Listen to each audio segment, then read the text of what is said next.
واتقوا اللہ الذی تساءلون به والارحام ان اللہ علیکم رقیب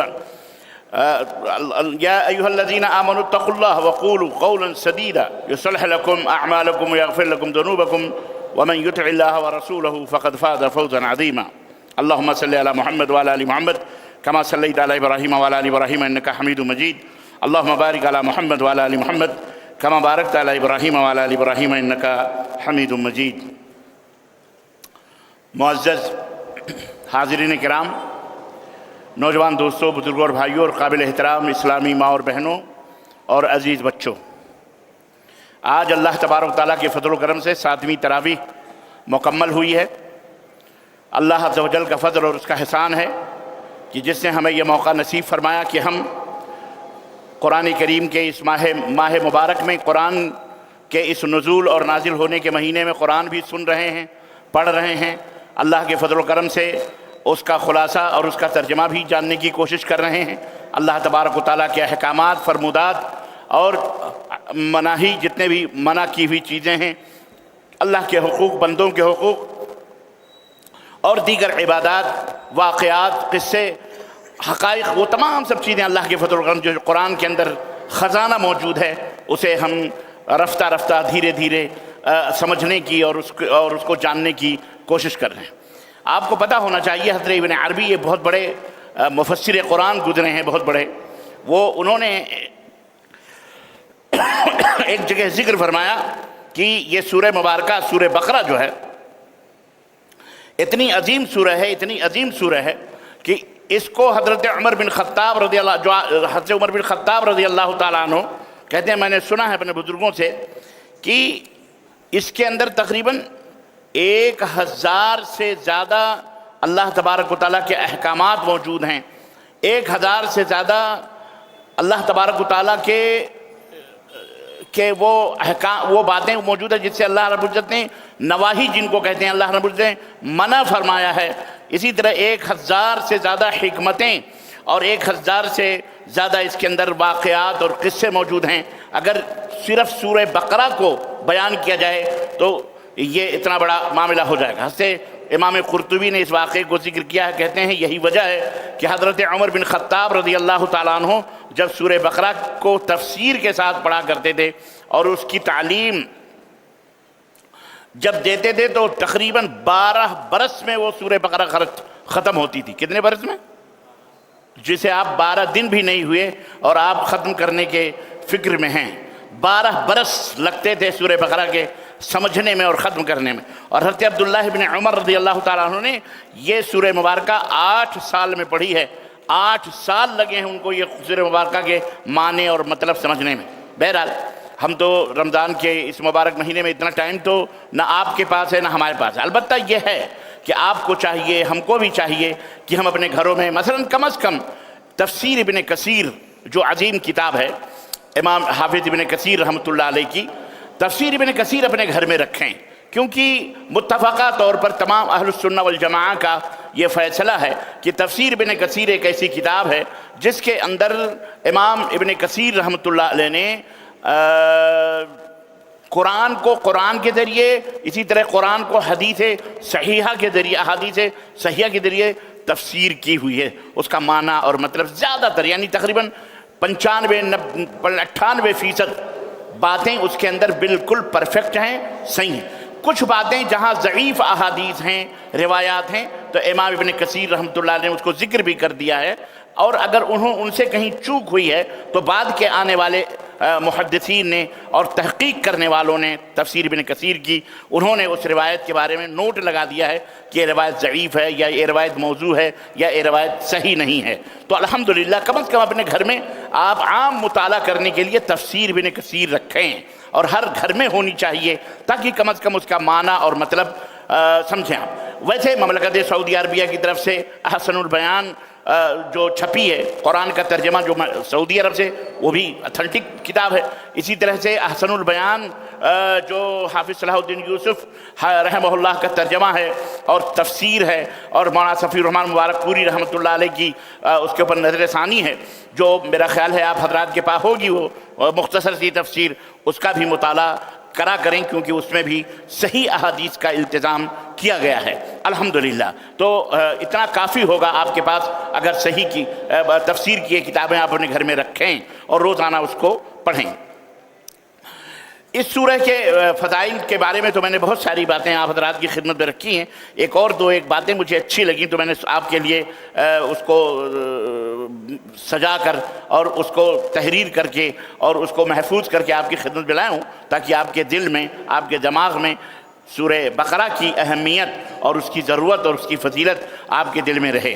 میں ویسے آج انشاءاللہ سورہ بقرہ آپ کا بالکل نچوڑ آپ کی خدمت میں رکھوں گا، میری کوشش ہوگی اس مختصر سے وقت میں، تاکہ پھر ہم دوسرے سورہ کی طرف اب رجوع کریں، اس کے بعد والی جو سورہ مبارکہ ہے۔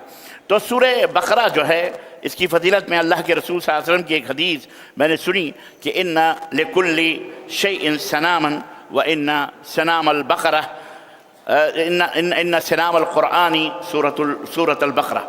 اللہ کے رسول ان سنام القرآن سورۃ البقرہ، اللہ کے رسول صلی اللہ علیہ وسلم نے فرمایا کہ ہر چیز کی چوٹی ہوتی ہے، ہر چیز کی ایک بلندی ہوتی ہے، چوٹی ہوتی ہے۔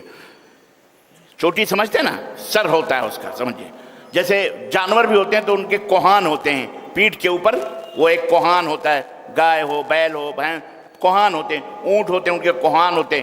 تو ہر چیز کی کوئی نہ کوئی چوٹی ہوتی ہے، اور قرآن کریم کی چوٹی اللہ کے نبی صلی اللہ علیہ وسلم نے فرمایا سورہ بقرہ ہے، سورہ بقرہ ہے۔ اور سورہ بقرہ حضرت عبداللہ بن عباس فرماتے ہیں یہ پہلی سورت ہے جو مطلب مکمل طریقے سے مدینے کے اندر اس طرح سے اللہ تبارک و تعالیٰ نے اس کو نازل فرمایا ہے۔ حضرت ابو ہریرہ رضی اللہ تعالیٰ عنہ کہتے ہیں کہ اس سورہ میں ایک آیت ایسی ہے جو تمام قرآنی آیات میں اشرف اور افضل ہے، تمام قرآنی آیات میں اشرف و افضل ہے، اور وہ کون سی آیت ہے؟ آیت الکرسی ہے۔ اللہ اکبر۔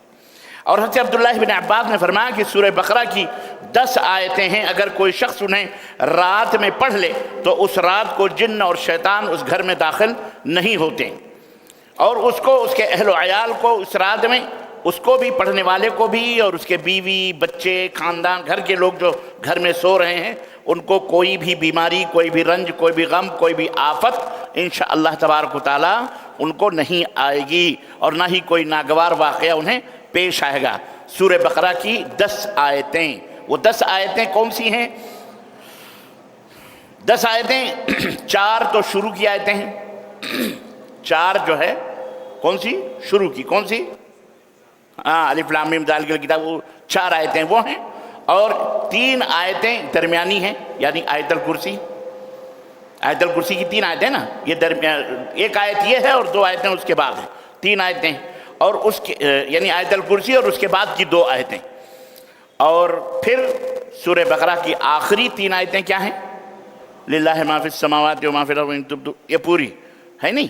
تو یہ 10 آیتیں اگر آپ روزانہ پڑھ کے سوئیں تو انشاءاللہ تبارک و تعالیٰ آپ کو کوئی بھی مصیبت، کوئی بھی پریشانی، کوئی بھی اس طرح کی دکھ کی بات آپ کو انشاءاللہ تعالیٰ نہیں آئے گی۔ سورہ بقرہ کے جیسا کہ میں نے بتایا کہ مرکزی جو موضوعات ہیں، جو ہیں تو بہت سارے احکام، لیکن عقیدہ اہم ہے، توحید، اور اسی طرح سے رسالت، ایمان، کفر، نفاق شروع میں ذکر ہوا۔ اگر آپ قرآن کی سورہ بقرہ کو حصوں میں بانٹنا چاہیں تو 3 حصے بڑے اہم آتے ہیں اس کے، غور کریں جب آپ پورے سورہ بقرہ کو آپ دماغ میں رکھیں گے تو کسی قوم کے عروج کا، پھر زوال کا، پھر تیسری قوم کے آنے کا ذکر آپ کو پورے سورہ بقرہ میں ملے گا، جو تقریباً 1 پارہ 2 پارہ اور تیسرے پارے تک بھی آگے کچھ آیتوں تک ہے۔ سورہ بقرہ میں تقریباً میں بتاتا چلوں، بات آئی ہے تو یہ بھی آپ سمجھ لیں کہ اس کی تعداد سورہ بقرہ کی قرآن کریم کے اندر یہ جو آیات ہیں، سورہ بقرہ کی جو آیتیں ہیں وہ کتنی ہیں پتہ ہے آپ کو؟ 286 آیتیں۔ کتنی؟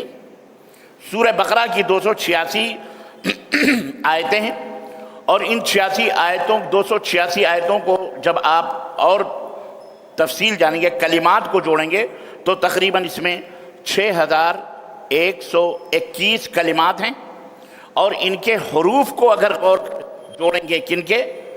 سورہ بقرہ کے جو حروف ہیں الف با تا ث تو تقریباً 25,000 25,500 یعنی 25,500 آیتیں حروف سورہ بقرہ کے اندر موجود ہیں۔ تو اس کی کتنی آیتیں ہیں؟ 286۔ اور کلمات کتنے ہیں؟ کلمات اس کے کتنے ہیں؟ 6,121۔ اور حروف کتنے ہیں؟ 25,500۔ کتنے؟ 25,500 یاد رہیں گے آپ کو، یاد رکھیے۔ بہرحال عزیزان گرامی، میں عرض یہ کر رہا تھا 3 حصوں میں یا 286 آیتوں کو اگر آپ تقسیم کریں گے تو شروع میں تو آپ کو بتا ہی دیا گیا ہے، کافروں کا ذکر ہے، سواء علیہم انذرتم ام لم تنذرہم، سب سے پہلے مومنوں کا ذکر ہے، ھدی للمتقین الذین یؤمنون بالغیب ویقیمون الصلاۃ ومما رزقناہم ينفقون، مومنوں کا ذکر ہے نمبر 1۔ دوسری کیٹیگری کافروں کی ہے، سواء علیہم انذرتم ام لم تنذرہم لا یؤمنون ختم اللہ علی قلوبہم، یہ پوری دوسری کیٹیگری ہے کافروں کی۔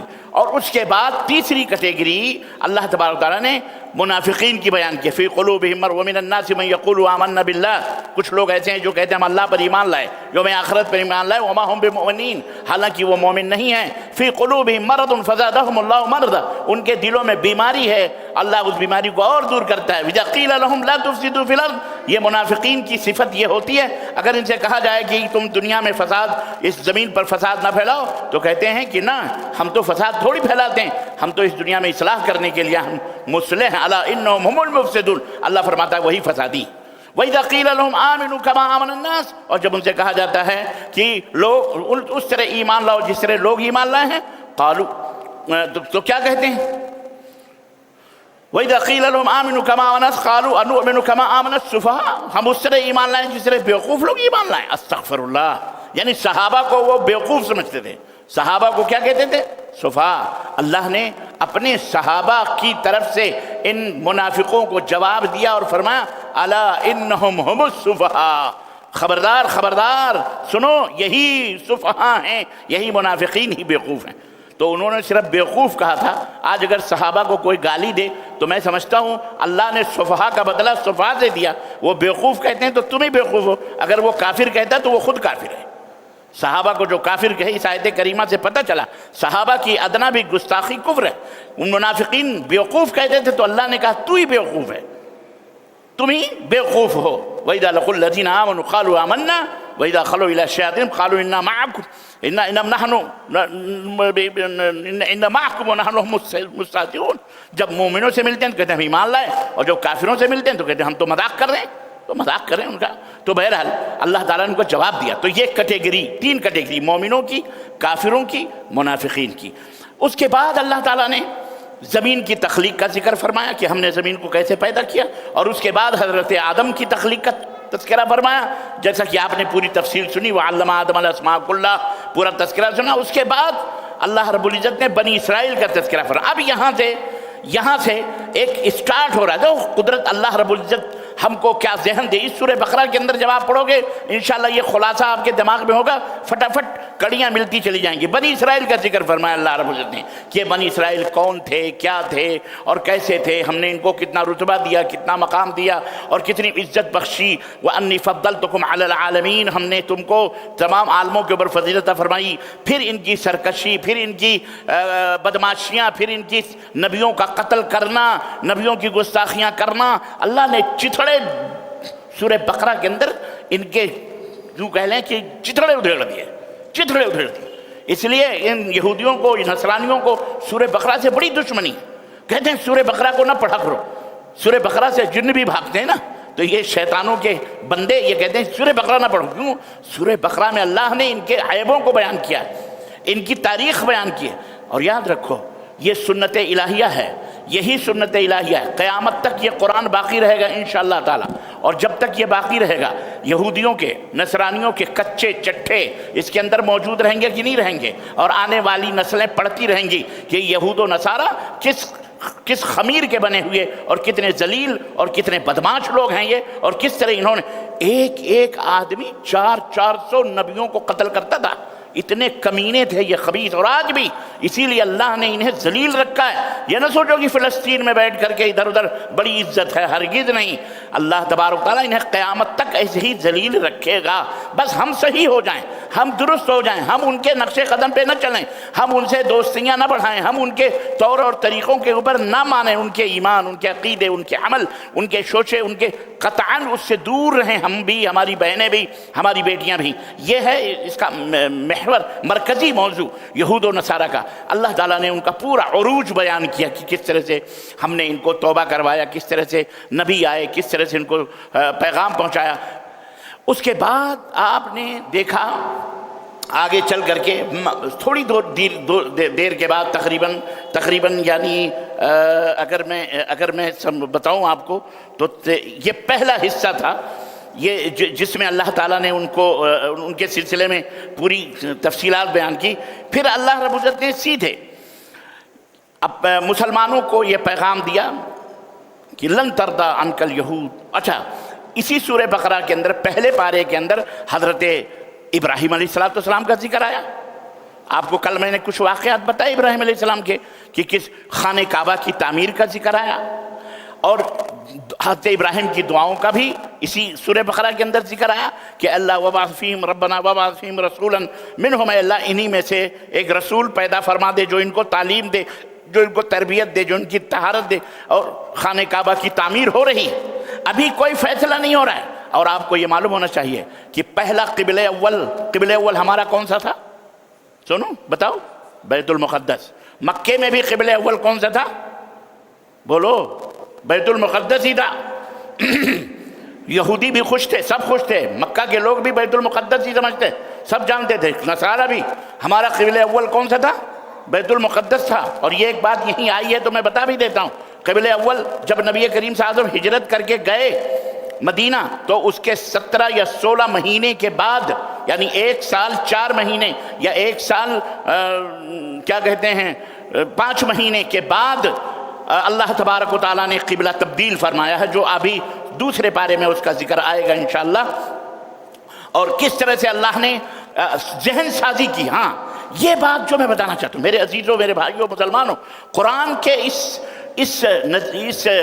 اور اللہ تبارک و تعالیٰ کی اس حکمت سے اور اللہ رب العزت کے اس انداز بیان سے جو قرآن میں ہے، آپ کو ایک بہت بڑی تعلیم مل رہی ہے۔ اور وہ تعلیم یہ ہے کہ کسی بھی کام کے کرنے سے پہلے ایک پلیٹ فارم تیار ہوتا ہے، ایک پلیٹ فارم تیار ہوتا ہے، پلاننگ ہوتی ہے، اور دھیرے دھیرے اس پلیٹ فارم پر آپ جو کچھ بھی کرنا چاہتے ہیں، بلڈنگ بنانا چاہتے ہیں، فیکٹری بنانا چاہتے ہیں، کمپنی آپ اس کے اوپر مسجد بنانا چاہتے ہیں، آپ عمارت بنانا چاہتے ہیں، آپ جو بھی کرنا چاہتے ہیں وہ پلیٹ فارم آپ تیار کر لیں، پہلے پلان بنا لیں، اس کے بعد اس کے اوپر سب کچھ فٹ کرتے چلے جائیں گے تو آپ کے لیے آسانی ہوگی۔ اللہ رب العزت نے سب کچھ تذکرہ کرتے کرتے مومنوں کا تذکرہ کیا، کافروں کا تذکرہ کیا، منافقین کا تذکرہ کیا، جسٹ بنی اسرائیل کا تذکرہ، یا بنی اسرائیل اذکروا نعمتی التی انعمت علیکم، اپنی نعمتوں کو شمار کراتے ان کے تمام کچے چٹھے، کیسے ان کے لیے من و سلوہ نازل ہوا، کیسے ان کے لیے چشمے ابار گئے، کیسے ان کے لیے انبیاء علیہم السلام آئے، کیسے ان کے لیے آسمانوں میں جس طرح سے بدلیاں ان کے سائے کے لیے ہوتی تھی، کیسے اللہ تبارک و تعالیٰ نے فلسطین عطا فرمایا۔ اور انہوں نے اس کے بعد نبیوں کے ساتھ وہ سارا ذکر کرتے ان کے کچے چٹھے، ان کے عیبوں کو بیان کرتے حضرت ابراہیم علیہ السلام جو متفقہ شخصیت ہیں، مسلمان کفار مکہ کی بھی، یہودیوں کی بھی، نصرانیوں کی بھی، اور محمد الرسول اللہ صلی اللہ علیہ وسلم۔ خانہ کعبہ، ابھی خانہ کعبہ کو قبلہ نہیں بنایا گیا، خانہ کعبہ تعمیر اللہ رب العزت نے سورہ بقرہ میں بیان فرمایا کہ اذ یرفع ابراہیم القواعد، جب ابراہیم خانہ کعبہ کی تعمیر کر رہے تھے اور بیٹے اسماعیل کو لے کر کے، اور اس طرح سے کعبہ تعمیر ہو گیا تو ہم نے کہا اتخذوا مقام ابراہیم مصلی، مقام ابراہیم کو اپنے نماز پڑھنے کی جگہ بنا لو۔ اور اس طرح سے بہرحال حضرت ابراہیم نے دعا کی خانہ کعبہ میں۔ اب وہ پوری تاریخ ہے، ہسٹری ہے، میں یہاں نہیں بیان کرتا، لیکن آپ صرف غور کریں کہ یہودیوں کے بعد حضرت ابراہیم کا تذکرہ جو مکمل طریقے سے یہودی بھی ان کو اپنا مقتدا، ان کو اپنا قائد، ان کو اپنا امام، ان کو اپنا سب سے بڑا نبی مانتے تھے، کیونکہ ابراہیم علیہ السلام دادا تھے۔ حضرت یعقوب کے باپ تھے، حضرت یعقوب کے دادا تھے، حضرت اسحاق کے باپ تھے۔ اچھا یہاں دو نسلوں کا تذکرہ بھی ہوا ہے، اسی میں اللہ رب العزت نے فرما دیا ہے اور کھول کر کے بیان کر دیا۔ ایک نسل جو یعقوب علیہ السلام کے، حضرت اسحاق جو ایک بیوی کے بیٹے تھے، حضرت سارہ کے جو بیٹے تھے، ان سے حضرت یعقوب، اور حضرت یعقوب سے یہ پورے یہودیوں کی نسل چلی۔ اب یہاں اللہ رب العزت ان کی سرکشی، ان کی بدماشیوں کو دیکھ کر اللہ ان کو مٹانا چاہ رہا ہے، ختم کرنا چاہ رہا ہے، ذلیل کرنا چاہ رہا ہے، تو قرآن کریم میں وہ تذکرہ کر دیا کہ دیکھو ابراہیم نے ایسے ایسے کیا۔ اب ابراہیم نے اسماعیل کا تذکرہ آیا، اسماعیل کا تذکرہ آیا۔ اللہ اکبر! دیکھیں آپ کسی محبوب کو اپنی کمپنی میں، اپنی فیکٹری میں، اپنے کسی گھر میں کسی بھی طریقے سے قریب کرنا چاہ رہے ہیں، تو گھر والے جو آپ کے بہت قریبی تھے، جن کے ذہن و دماغ میں یہ تھا کہ ہم اپنے باپ کے بڑے چہیتے یا اس بندے کے سب سے قریبی ہیں، اب وہ کسی اور بندے کو اپنی فیملی میں داخل کرنا چاہ رہا ہے، تو دھیرے دھیرے اس کا تذکرہ کر رہا ہے، دھیرے دھیرے ایک بیگ نہیں لا کے کھڑا کر رہا ہے، دھیرے دھیرے اس کا تذکرہ کر رہا ہے، اس کا ذکر کر رہا ہے، اس کے بچپن کا ذکر کر رہا ہے۔ حضرت اسماعیل، اللہ اکبر! اشارہ دیا اللہ تعالیٰ نے کہ اب یہ نبوت کا سلسلہ بنی اسرائیل سے نکل کر بنو اسماعیل میں بہت جلد پہنچنے والا ہے، اور بنو اسماعیل بہت جلد ان کی آل اولاد میں نبی بننے والے ہیں۔ قرآن کریم پڑھیے گا جب سورہ بقرہ کو پورا مکمل، تب آپ کو یہ ذہنیت ملی جو میں آپ کو بتا رہا ہوں۔ اللہ نے اس طرح سے ایک پلان بناتے اور یہ فیلڈ بنا دی، اور ابراہیم علیہ السلام کے بارے میں کہہ دیا کہ حضرت ابراہیم کی جو ملت ہے، ابراہیم کا جو دین ہے وہ میرا پسندیدہ دین ہے، اس دین سے وہی وَمَن يَرْغَبَ مِلَّةَ إِبْرَاهِيمَ حَنِيفًا، اور ابراہیم کے دین سے وہی منہ پھیر سکتا ہے جو بیوقوف ہو، جو محروم ہو، جس کے مقدر میں ہلاکت و بربادی لکھی جانے والی ہوں، کیونکہ ابراہیم جو تھے وہ پیشوا تھے، رہنما تھے۔ اور تم جو اے یہودیوں کہتے ہو ابراہیم ہمارے ہیں، وہ کہہ رہا ہے ابراہیم ہمارے ہیں، تو وہ کہہ رہا ہے کہ ہمارے دین پہ آ جاؤ، ہمارے دین، تمہارے دین ان پر نہیں، جو ابراہیم کے دین پر ہوگا وہی سچا ہوگا۔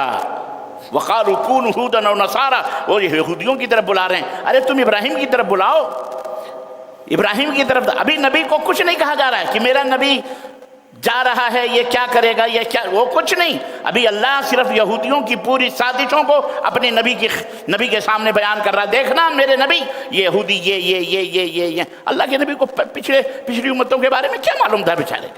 یہ اللہ ہی نے بتایا نا اپنے نبی کو، کیونکہ اگلی قیادت، اگلا کمان حضرت محمد الرسول اللہ صلی اللہ علیہ وسلم کے ہاتھ میں آنے والا ہے، پورا چارج ملنے والا ہے نبوت کا، تاج رکھا جائے گا اللہ کے نبی کے، اس لیے پہلے سے ٹرینڈ کیا جا رہا ہے۔ قرآن کریم میں ماشاءاللہ تبارک اللہ پوری باتیں کھول کر کے اللہ کے نبی کو بتا دی گئی کہ تمہارا سابقہ کن کن لوگوں سے ہونے والا ہے۔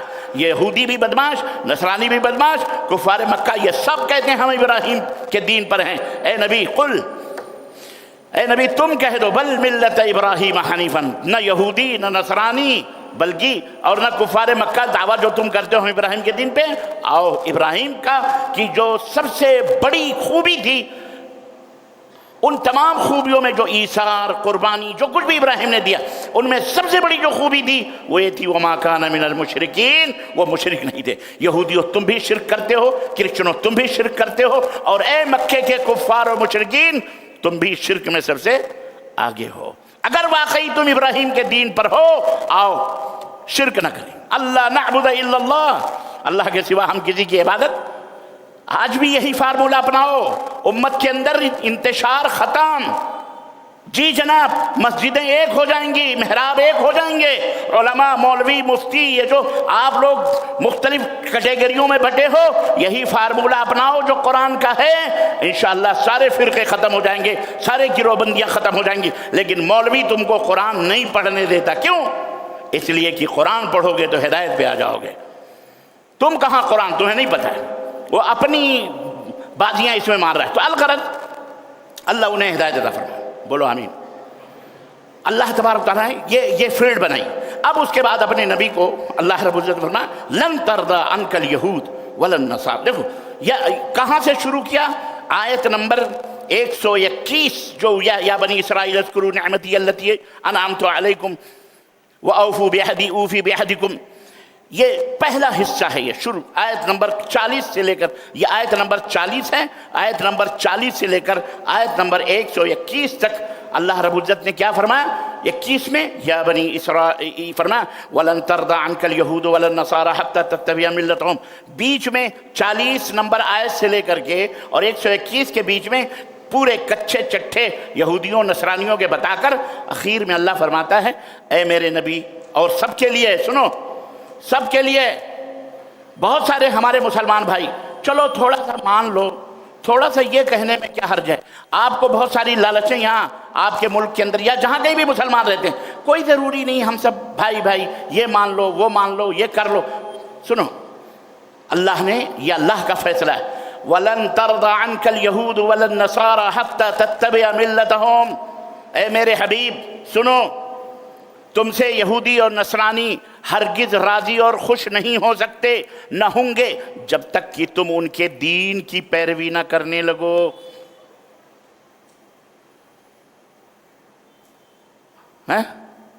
اور کرنے بھی لگو گے تو تمہاری عزت کیا ہوگی معلوم ہے؟ گوبر سے بھی بدتر ہوگی۔ ایک صاحب گئے ہیں، اللہ کا شکر ہے وہ اپنے پارٹی سے اپنے ڈپارٹمنٹ سے نہیں تھے، وہ پہلے سے ہی نکلے ہوئے تھے اور وہ نکل گئے، کوئی وزیر تھے نہیں، وہ جا کر کے انہوں نے کوئی دھرم ورم قبول کر لیا، چلے گئے، گمنام، پتہ ہی لتا نہیں ہے بیچارہ کہاں گیا ہو، نقوی تھا نا کوئی، کیا نام تھا اس کا، ہاں وہ چھوڑیے کوئی بھی رہا ہو،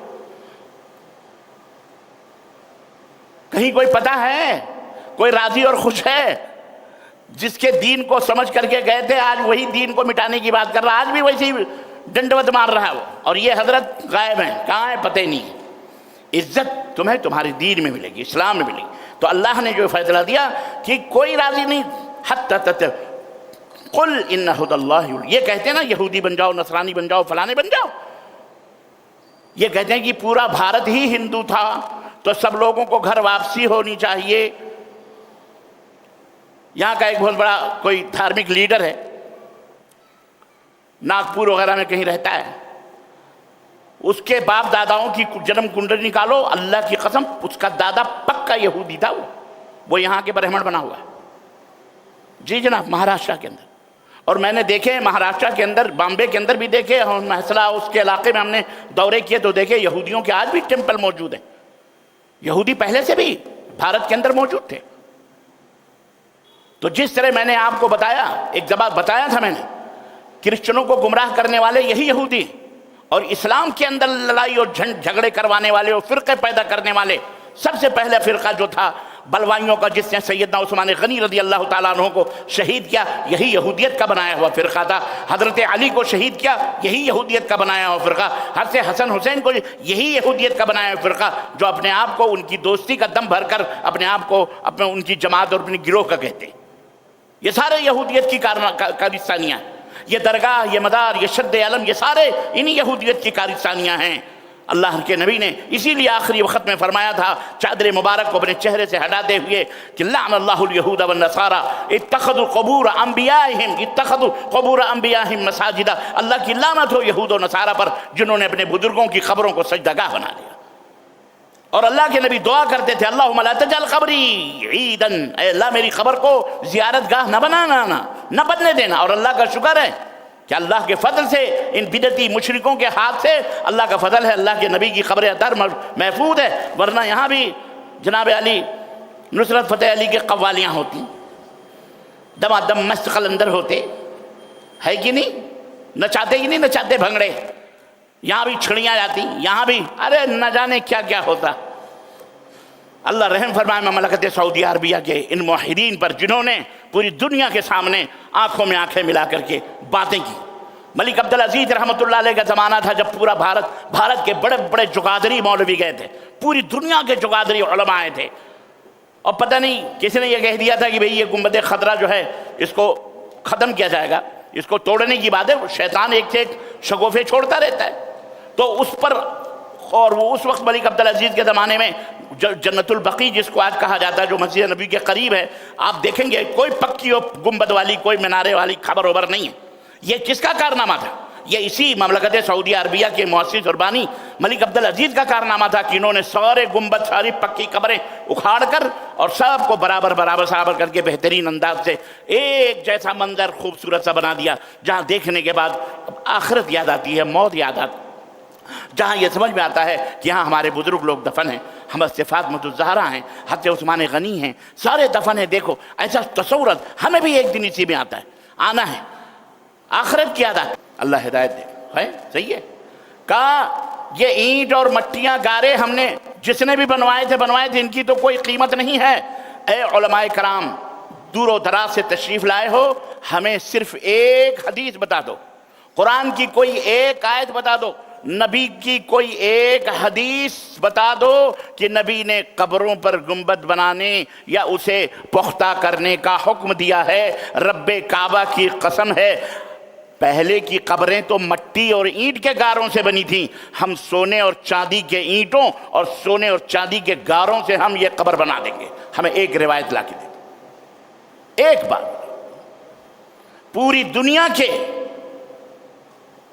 تمام علماء موجود، آج تک کسی مولوی سے، کسی شیخ سے، کسی مفتی سے کوئی ایک روایت بھی موجود نہ بتا سکے۔ اور یہ بندے ناچیز طالب علم تو یہ بھی کہتا ہے صحیح نہیں، کوئی موضوع ہی بتا دو، گڑھی ضعیف روایت ہی لاگے دکھا دو، لیکن کہیں کوئی موجود ہے؟ کیونکہ نبی اسلام یہود و نصارہ کے دین سے الگ ہے۔ تو عزیزان گرامی قدر کہنے کا مطلب یہ ہے، یہی یہود و نصارہ کے نقشے تم سے راضی نہیں ہوں گے، آپ پورا دھرم بدل دو، کچھ بھی بدل دو۔ اور میں اپنی بہن بیٹیوں سے بھی کہنا چاہتا ہوں، آج کل جو یہ ایک فضا چلی ہوئی ہے اپنے شہوت کو بجھانے کے لیے، نفسانی خواہشات کو بجھانے کے لیے، ماں باپ کی عزت و آبرو اور شاید ان کا ماحول ہی بے دینی ماحول ہو، اس بے دین ماحول میں پڑھ کر کالج یونیورسٹی میں وہ غیر مسلموں سے نکاح اور شادیاں آج کل ایک رواج بن چکا ہے۔ اللہ سے توبہ کرو ورنہ تمہارا مقدر جہنمی ہے، کسی غیر مسلم سے شادی نہیں ہو سکتی، حرام ہے اسلام کے اندر۔ اور ہم نے تو یہاں تک سنا ہے کہ باقاعدہ تھانوں کے اوپر، پولیس چوکیوں کے اوپر 2-3 مہینے تک ان کے نام، ان کے فوٹوز لڑکیوں کے لگے رہتے ہیں، اور باقاعدہ پولیس اعلان کرتی ہے اخبارات میں کہ آؤ جس کی بہن بیٹی ہے کم از کم تفتیش کرو، اپنے بہن بیٹیوں کو لے جاؤ ورنہ ان کا نکاح ہونے والا ہے۔ نکاح کیا، ان کا گٹھ بندھن ہونے والا ہے۔ کوٹ اور کھلے ہوئے ہیں، شیطان کے اپنے اڈے کھلے ہوئے ہیں، شیاطین باقاعدہ آفر کر رہے ہیں، ہم تمہیں گھر دیں گے، 2 لاکھ روپے دیں گے، کھانا دیں گے، پانی دیں گے۔ ارے کھانا اور پانی تو کتے اور بلی بھی کھاتے ہیں، لیکن دین کس کے پاس ہے، اسلام کس کے پاس؟ اس لیے اے میرے مسلمان بھائیوں، اپنے گھروں کو سنبھالو اور اپنے گھروں کی طرف نگاہ کرو۔ خیر، میں ان سے کہوں گا کہ ہرگز ان کی طرف ہرگز نہ جائیں۔ اللہ تبارک تعالیٰ نے اسی لیے یہ اپنے نبی کے بارے میں یہ بات واضح طور پر بتلائی کہ یہ لوگ اتنے ذلیل ہوتے ہیں۔ اسی طرح سے اگلے حصے میں اللہ رب العزت نے یہود و نصارہ کے بعد جناب علی دوسرے حصے میں جو 122 سے لے کر 162 تک کی آیت ہے، اللہ نے فرمایا بنی اسرائیل میرے احسان کو یاد کرو جو تم پر ہم نے کیے ہیں، اور پھر وَإِلَٰهُكُمْ إِلَٰهٌ وَاحِدٌ یعنی 163 آیت پر جا کر کے بنی اسرائیل کا تذکرہ کلوز کر دیا۔ ان کے تمام 122 سے لے کر 122 آیت سے لے کر 162 تک آپ ان کے کچے چٹھے پڑھ لیں گے قرآن کریم۔ اس کے بعد اللہ رب العزت نے فرمایا تمہارا ایک ہی معبود ہے جس کے سوا کوئی معبود نہیں، جو مہربان اور نہایت رحم والا ہے۔ اس میں یہ بتایا گیا کہ یہود پر اللہ کے غضب کے بعد اب یہاں یہ بتایا جا رہا ہے، یہاں سے تیسرا حصہ شروع ہو رہا ہے، جس کے بارے میں آپ کو بتایا کہ اب یہ تیسرا حصہ اللہ کے غضب و غضب کے ختم ہونے کے بعد یہودیوں پر اب یہاں پر ایک نئی امت کو اٹھایا جائے گا۔ یہ اشارہ دیا جا رہا ہے، خانہ کعبہ کی تعمیر ہو رہی ہے، ابراہیم کا تذکرہ ہو رہا ہے، منصب امامت میں اب تبدیلی ضروری ہو چکی ہے، اس کی علامتیں اب ظاہر ہونے لگی ہیں۔ دوسرے پارے میں دیکھیں گے آپ سیقول السفہاء یعنی یہ بیوقوف کہیں گے کہ قبلہ کیوں تبدیل کیا گیا، کیونکہ دوسرے پارے میں قبلے کے تبدیل کرنے کا ذکر موجود ہے۔ بیت المقدس کی جگہ بیت الحرام کو تا قیامت اہل ایمان قبلہ بنا رہا ہوں۔ قد نرى تقلب وجهك، اللہ تعالیٰ نے فرمایا میرے حبیب ہم آپ کو دیکھ رہے ہیں کہ بار بار آپ اپنے چہرے مبارک کو آسمان کی طرف لے جا رہے ہیں، ہم سمجھ رہے ہیں کہ آپ کیا چاہ رہے ہیں۔ ہم سمجھ رہے ہیں آپ کیا چاہ رہے ہیں، آپ چاہ رہے ہیں کہ ابراہیم کا بنایا ہوا جو کعبہ ہے اے اللہ اسی کو قبلہ بنا دے۔ چنانچہ اللہ نے فرمایا فَوَلِّ وَجْهَكَ شَطْرَ الْمَسْجِدِ الْحَرَامِ، خلاص آج کے بعد سے ہم فیصلہ کیے دیتے ہیں، اب بیت المقدس نہیں، مسلمانوں کا قبلہ بیت الحرام ہو جائے گا۔ اللہ اکبر۔ اس طرح سے اللہ رب العزت نے جناب علی اپنے یہ دوسری امت، آخری نبی کی آخری امت کے قیام کا یہاں سے تذکرہ ہوا۔ 16 یا 17 مہینے کے بعد مسجد نبوی سے ہی قبلے کی تبدیلی ہوئی، اور اس طرح سے میرے عزیزو ذکر ہوا۔ اس کے بعد اللہ رب العزت نے تیسرا اس کے ہے، اس کی تفصیلات ہیں، میں آپ کو کیا بتاؤں، میرے پاس اتنا ٹائم نہیں ہے۔ اب میں آپ کو احکامات کی طرف لے کے چلتا ہوں کہ اللہ رب العزت اس میں نکاح کا تذکرہ فرمایا، طلاق کا تذکرہ فرمایا، حیض کا تذکرہ فرمایا، اور اسی طرح سے طلاق کیسے دینا ہے اس کا تذکرہ، یہ پوری تفصیلات ہیں، یہ ایک ایک بحث ہیں اسی سورہ بقرہ کے اندر اللہ رب العزت نے اس طرح سے بتایا۔ اور سفر کے اندر اگر تم جا رہے ہو تو اگر تم کو کوئی لین دین کا مسئلہ ہے تو کیسے کرنا ہے، اگر تمہیں مثلا ایک پوری بہت بڑی آیت پورے قرآن کی سب سے بڑی آیت کا تذکرہ قرآن کریم میں سورہ بقرہ کے اندر موجود ہے، جس کو آیت دین، قرض لینے اور دینے کے بارے میں اللہ رب العزت نے فرمایا کہ جب بھی قرض لو اور قرض دو تو باقاعدہ لکھ لیا کرو تاکہ یہ امانت محفوظ رہے تمہاری، اور اس کے اوپر 2 گواہ بنا لیا کرو، اور جو بندہ لکھنا نہ جانے لکھنے والے سے لکھوائے، اور لکھنے والے کو چاہیے کہ وہ صحیح باتیں لکھے، شرائط صحیح لکھے۔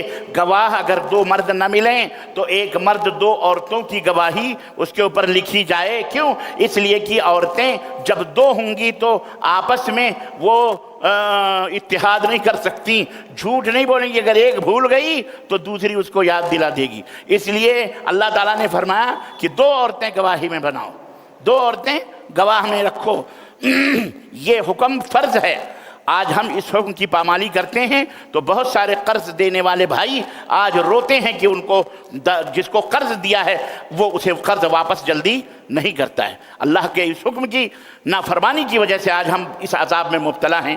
اللہ ہم کو بھی آپ کو بھی اس کی توفیق عطا فرمائے کہ 10 روپے، 10,000، 2,000 کا بھی کسی کو قرض دو تو باقاعدہ انگوٹھے لکھا کر، اور اس کا جو کیا کہتے ہیں آدھار کارڈ وغیرہ لے کر فوٹو کاپی کر کے اور اسی کے اوپر لکھا کر اس کی سائن اور اس کی انگوٹھے کی مہر لگوا لو، اتنے مدت کے درمیان تم کو قرض واپس کرنا۔ آج ہم کریں اگر تو کہیں گے آپ تو ہمارے دوست ہیں، دوستی پہ شک ہو رہی ہے، دوستی میں شک کر رہے ہیں، سسرال پہ شک کر رہے ہیں، سالے پہ شک کر رہے ہیں، بہنوئی پہ شک کر رہے ہیں، ارے اپنے بہن پہ۔